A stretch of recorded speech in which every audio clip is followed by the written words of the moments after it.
Good morning, नमस्ते साथीहरू सबैजनालाई।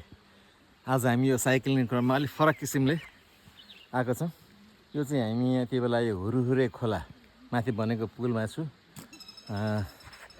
हामी आज यो मोरङको चोकटीबाट सिधै माथि यो यताको डाँडाहरू देख्नुहुन्छ, देख्न सक्नुहुन्छ। हेर्दै हेर्दै यो माथि बनेको तोपथुम्की भन्ने डाँडा रहेछ, ऐतिहासिक।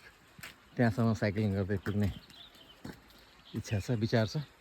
माथिको देखिनेको डाँडाहरू तोपथुम्की अरे, बिचको डाँडा भने जस्तो लाग्यो। साह्रै अपहिल छ, हेरौँ बिस्तारै बिस्तारै कतिको सक्छौँ। र माथि पुगे पनि यहाँहरूलाई हामी यो तोपथुम्की डाँडाको दृश्यावलोकन गराउनेछौँ।